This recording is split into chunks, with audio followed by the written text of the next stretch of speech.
Support comes from the Missouri Forest Products Association, providing more than 41,000 jobs in the production of wood pallets, railroad ties, white oak barrels, hardwood floors, and more.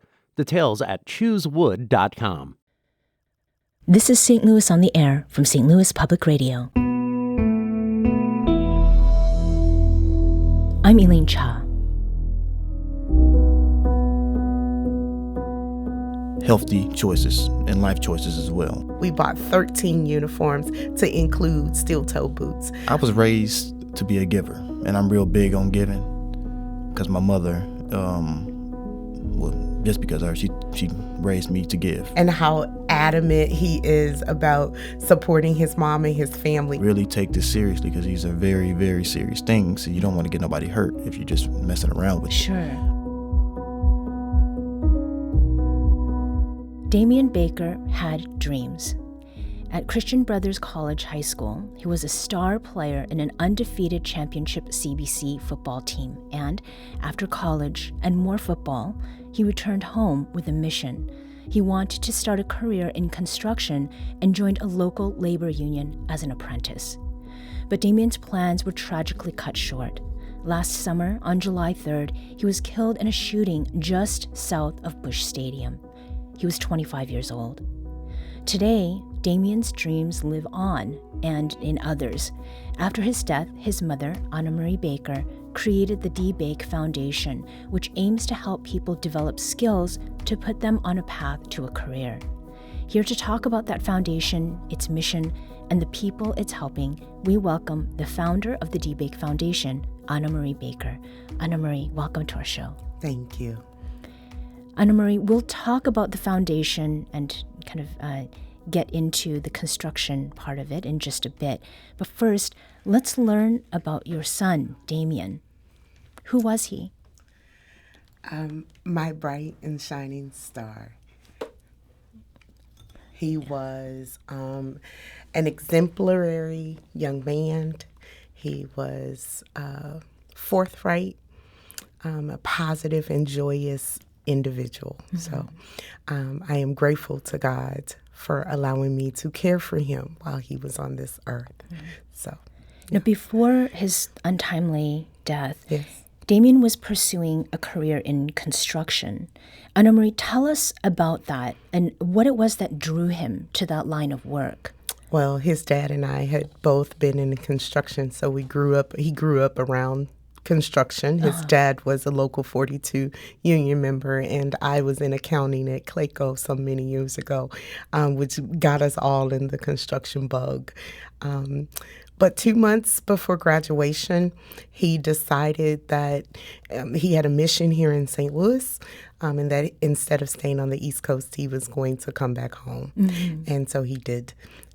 He came home and directly joined Local 42 laborers, and then ultimately was also a member of Local 513 heavy equipment operators. So he truly was a dual card holder, which is really unheard of in St. Louis these days. It used to be really prominent back, some 30 plus years ago. Yeah. But it's really kind of unheard of. But he was really adamant about learning and then making the opportunity available for other individuals that had a passion for construction. Right. Mm-hmm. So in 2021, Damion shared a vision for an organization with you, and it was a dream that has become the D. Bake Foundation. Talk with us about what Damion had on his mind and his heart. Sure. 2021, he came to my bedroom and almost beat my door down, it seems like. But he came in very excited about this thought process he had about changing or making available the opportunity to teach the basics in construction. He thought that there were not enough Black and brown people on job sites, nor women. When he went to job sites, he felt like they were missing. And he began to research and understand that there were many reasons why, but mostly that the opportunity just wasn't made available. And so he asked me to start researching how do we develop a workforce training program through a non-for-profit. And so that was my charge, to find the business aspect of it all. And he was going to actually find the teachers and do the training. Okay. So he gave you some homework to do. He did, 100. He always gave me homework, though. He always put me to work. So it was in January of 2022 that he was thinking about establishing a nonprofit. Correct. In January of 2022, 21, he comes up with the idea. January of 2022, he puts us both to task and say, I think we've done enough research. In 1 year, I'd like to have this established and off the ground. So it really was my next set of homework to ensure that in 12 months he was going to have this foundation. We hadn't named it. We just were doing the back end work to it all. And then, as we've already said, July of 2022, Damion's untimely death, was brought to our life. But he was very adamant about just construction, his life, being a leader, being mentoring. He was still very active in doing those things. And so I felt it to be something that I could kind of carry the torch. So he was really thinking about building in many ways and building to last. Absolutely. Yeah. So you created this foundation, in the shadow of tragedy. Tell us about the D-Bake Foundation. What is it, and what are its goals? So first it is, just for me, so it's just so people understand that it's my pain to purpose. That number one, it is to create opportunity for underserved communities and people to have access to basic pre-apprenticeship skill sets to the construction industry. And that is the goal, is to get them equipped, skilled, to be presented to contractors, employers, local unions for employment, for career. For career. For career. Not jobs. Not just jobs, just career. So let's talk about the pre-apprenticeship classes. It has been a very busy spring for the D-Bake Foundation. And these pre-apprenticeship classes are organized by your foundation and the St. Louis Construction Contractors Assistance Center. They are my partner. So what is a pre-apprenticeship? It is the prelude to apprenticeship. So when you come into unions and most contracting jobs, you start out at the very bottom, and that's an apprentice. To be afforded a pre-apprentice, you're kind of jumping the line a little bit because you're getting some skills that you wouldn't normally receive until you're on the job site. This is our goal, is to bring familiarity, skill sets, so that when you are on the job site, you're just not lost. Okay. And what kinds of support are participants with D-Bake getting during their training that isn't typically part of pre-apprenticeships elsewhere? So I can speak directly to MOCAN, St. Louis Construction Career Center, and D-Bake. We are looking to impact the overall student. So if you're in parole and probation, we're talking to your parole officer. We're sending letters out to ensure that your support team is aware of the program and to be a help to you. Transportation, bus tickets, things of that nature. There's a uniform required, and we do pay a weekly stipend. We pay a $100 a week weekly stipend, and then a $200 graduation bonus. However, some of these individuals are just met with challenges that $100 needs to be put somewhere else, maybe to pay a bill or something to that degree. So we purchase uniform. This particular class, we bought 13 uniforms to include steel-toe boots and their complete attire. We will also supply them with basic tools at the end. They'll have a tool belt that will have their hammer, their tape measure, so that as they go into their first level of their career, they're a bit prepared, and we don't want to have obstacles. So if there's a hammer that needs to be purchased, we want to get that done so that you can succeed. Those tools are not cheap. Not at all. Not at all. Now, one of the participants in these classes is Cameron Stewart, 19, a fairly recent high school graduate, and he's here with us in studio as well. Cameron, welcome. Thank you. Yeah. I appreciate you for having me. No, thank you so much for being here. Now, before you joined this cohort at DBake, you were like a lot of recent high school graduates trying to figure out what to do next and looking at different options. That included looking at the military. How was it that DBake got on your radar? Well, it's funny you asked. I guess I was working too many jobs, and my mama didn't want me, really working that many jobs. So she sent me a flyer, which thankfully I looked at it and took the time to reach out to Miss Anna Marie. And I gave it a chance. Yeah. So she wanted me to have something under my belt other than, working at McDonald's or doing basic DoorDashes and stuff like that. So, yeah. And was there something in particular that Anna Marie said to you that made you decide, this is something I want to do? Well, ain't nothing really that specific, but I can tell you she told me plenty of things. Okay. And by her body language and her energy, Sure. this is very serious to take, And what are some of the skills that you focused on in your training? It's good you asked that because there's a plenty of things that we worked on. I don't know what she's going to be teaching for the next classes, but for my class, we spoke on, basically time management. We talked about using basic tools, as you mentioned earlier. What else? Healthy choices and life choices as well. Okay. And that's just a little bit of it. I don't want to give out all the details. Sure. But, those things are very crucial to learn in the classroom and being in the business. Yeah. Now, Cameron, we weren't sure you were going to be able to join us for today's show, and that's because you got some really great news recently. Yes. Could you share that with us? I did recently just get a job. I'm sorry, that's not proper grammar. I recently just got a job. I will be getting a call back on Thursday for more further information about it. Okay. So yes, I have no information about it right now, but I've gotten a little spot somewhere. So what kind of work is it that you'll be doing? Painting and carpentry. Okay. Yes. So when you got that news, how did you feel? I feel like I got something. I finally got something nice under my belt, something real good that I can be proud of myself about. Yeah. Well, and your mom was the one who gave you the flyer. Yes, was ma'am. she particularly happy about this? Absolutely. Okay. Me and my mother, we're right now working on something.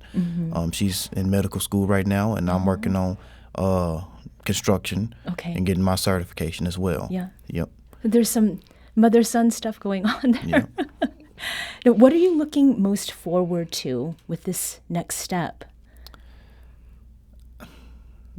I was raised to be a giver, and I'm real big on giving because my mother, just because of her, she raised me to give because not a lot of people have. Yeah. So maybe if I can fix up my community, I can probably give back to the ones that don't have it, Yeah. So literal fixing and also figurative too. Yes. Do you have any bit of advice for folks listening who are curious about taking a path similar to the one that you've started on yourself? Absolutely.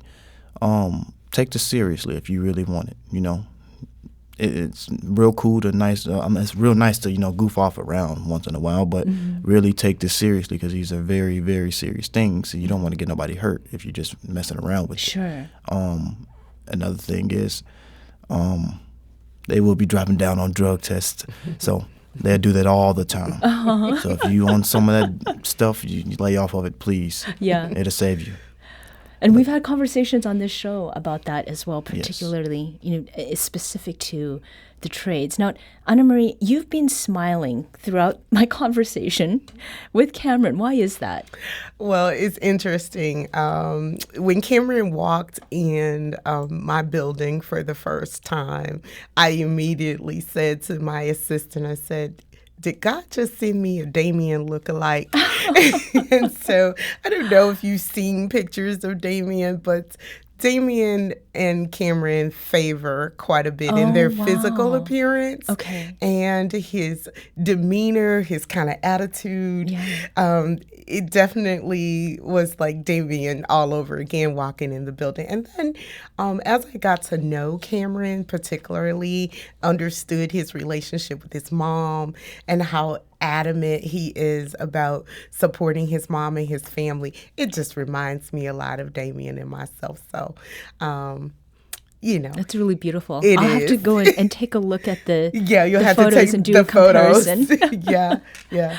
Now, Anna Marie, Cameron just mentioned drug testing. Yes. And, Missouri has just legalized cannabis for recreational use for folks who are 21 and older. Yes.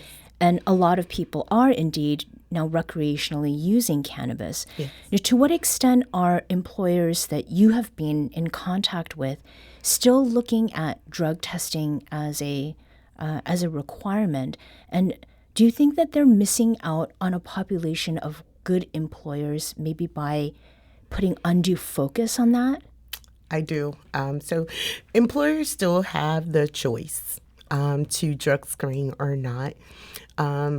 They have the choice to drug screen and identify certain substances or not.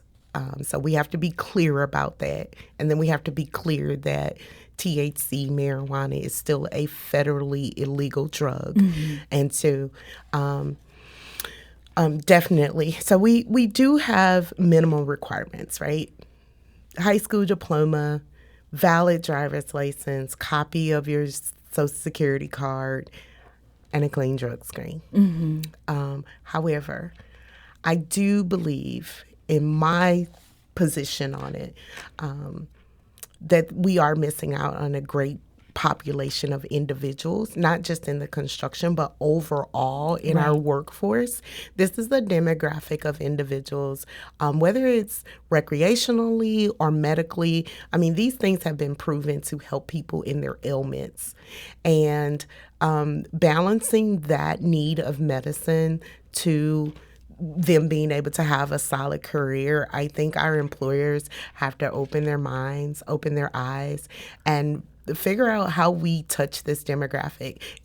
People are hiring everywhere. Mm-hmm. Everywhere you go, there's a now hiring side. Right. Because there are these requirements that really keep out so many of our employable citizens. People, right. Mm-hmm.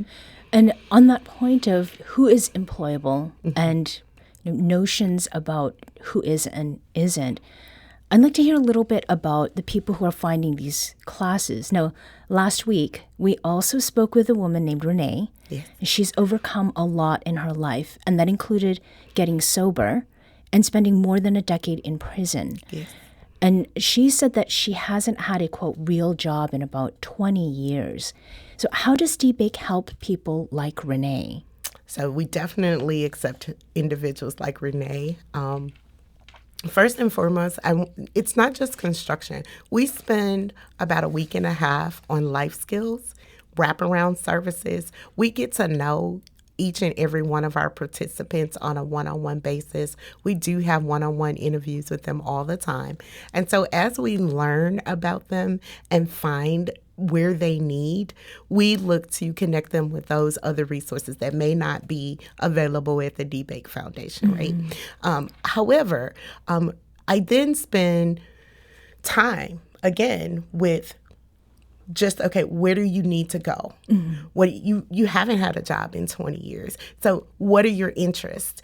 And it may turn out to be, I'm graduating was about to graduate a young lady that really wanted to be in nursing. But she just didn't know where to find herself, right? And so my goal is to really help them find themselves. And if it's by way of you coming through my construction discipline, so be it, right? But what we do is we give them some job readiness skills, some life skills. We have them, they build a doghouse, they touch, see, and realize that this is an opportunity. Yeah. This is why Renee was hired this morning. This morning. Great. That's why she could not be here. That's correct. Just to wrap up here, Anna Marie, if Damion, we're here today. What do you think he'd want to tell participants in the program that bears his name? Good question. So first, be focused, he would say to you. Mm-hmm. He would say, be diligent about what you found in your heart to be your passion. And that if it were construction, take it seriously, as Cameron said. Yeah. These are life-changing moments. This is a life-changing opportunity. It is a career in construction that could be had, not just a job. Right. Damion Baker is the founder of the D-Bake Foundation, and Cameron Stewart is a participant in the D-Bake classes. Will be starting a new job very shortly. Damion and Cameron, thank you so much for being here today. Thank you for having us. You can find a link to more information about the D-Bake Foundation classes on our website. That's stlonair.show.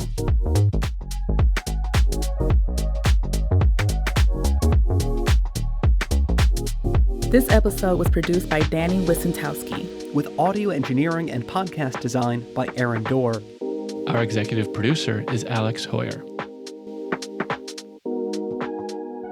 St. Louis on the Air is a production of St. Louis Public Radio. Understanding starts here. Our podcast proudly supports St. Louis artists by using music from Life Creative Group.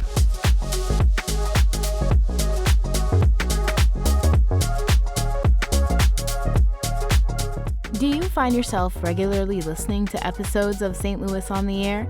Suggest us to a friend you think might enjoy our conversations, and leave us a review and rating on Apple Podcasts on the App Store.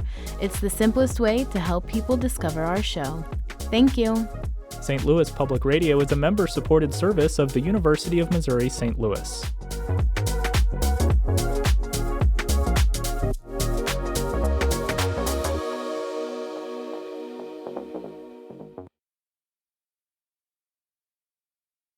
Support comes from Missouri Forest Products Association, committed to sustainable and sound conservation of the state's forests, which support more than 41,000 Missouri jobs, resulting in a $10 billion industry. ChooseWood.com.